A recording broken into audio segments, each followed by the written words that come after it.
नमस्कार। संपूर्ण माया की यूट्यूब न्यूज नेटवर्क पर आप सभी का स्वागत है। खबर तेलंगाना से, जहां तेलंगाना हाई कोर्ट ने कहा कि गोद लिया हुआ बच्चा जिस परिवार में जन्मा है वहां संपत्ति में हिस्सेदारी का दावा नहीं कर सकता है। हाल ही के एक फैसले में तेलंगाना हाई कोर्ट ने गोद लेने से संबंधित एक महत्वपूर्ण कानूनी पहलू को स्पष्ट करते हुए कहा कि जब किसी बच्चे को गोद लिया जाता है तो उनके पास अपने जैविक परिवार में सहदायक का दर्जा नहीं रह जाता है। परिणाम स्वरूप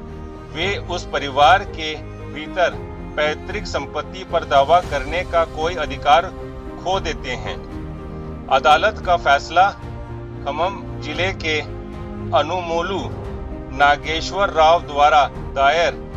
लेटर्स पेटेंट अपील की सुनवाई के दौरान आया, जिन्होंने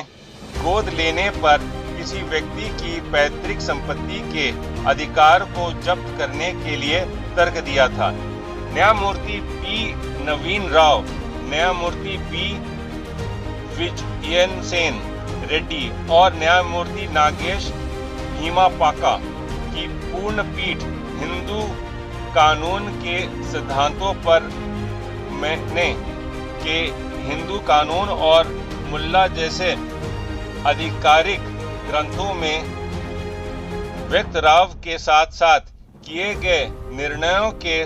संदर्भ पर विचार करने के बाद इस निष्कर्ष पर पहुंची। सर्वोच्च न्यायालय और विभिन्न हाई कोर्टों द्वारा पीठ ने फैसले में कहा, गोद लेने पर बच्चा अपने जन्म के परिवार का सहदायक नहीं रह जाता है और अपने जन्म के परिवार में पैतृक संपत्ति में रुचि खो देता है। पीठ के अनुसार यदि गोद लेने से पहले ही विभाजन हो चुका है और बच्चे को स्व अधिग्रहण, विरासत या वसीयत के माध्यम से संपत्ति का एक विशिष्ट हिस्सा आवंटित किया गया है, तो वे उस संपत्ति और संबंधित दायित्व को अपने दत्तक परिवार के भीतर बनाए रखते हैं। सुनवाई के दौरान अपीलकर्ता का प्रतिनिधित्व करते हुए वेदुला श्रीनिवास ने तर्क दिया कि एक गोद लिया हुआ व्यक्ति दत्तक परिवार का सहदायक बन जाता है और अपने जन्म के परिवार के साथ सभी संबंध तोड़ देता है। उन्होंने इस बात पर जोर दिया कि स्थापित कानूनी सिद्धांत केवल तभी लागू होता है जब व्यक्ति ने गोद लेने से पहले ही अपने जन्म के परिवार के भीतर संपत्ति अर्जित कर ली हो। श्रीनिवास ने कहा, स्थापित कानूनी सिद्धांत केवल तभी लागू होता है जब व्यक्ति के गोद लेने से पहले ही अपने जन्म परिवार के भीतर संपत्ति अर्जित कर ली हो। ऐसी घटना से पहले गोद लेने के परिणाम स्वरूप व्यक्ति दत्तक परिवार का सहदायक बन जाता है और अपने जन्म परिवार की संपत्ति में कोई भी हित खो देता है। हालांकि प्रतिवादी का प्रतिनिधित्व कर रहे ईवीवीएस रवि कुमार ने तर्क दिया कि गोद लेने के बाद भी व्यक्ति अपने जन्म परिवार की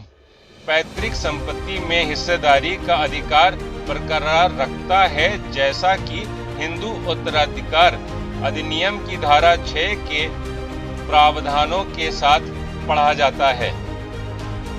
दत्तक ग्रहण अधिनियम के धारा 12 तक सभी तर्कों पर सावधानी पूर्वक विचार करने के बाद पूर्ण पीठ ने स्पष्ट रूप से कहा कि गोद लेने पर एक बच्चा अपने जन्म के परिवार में सहदायक नहीं रह जाता है और उस परिवार के भीतर पैतृक संपत्ति पर कोई भी दावा छोड़ देता है। पीठ ने आगे स्पष्ट किया कि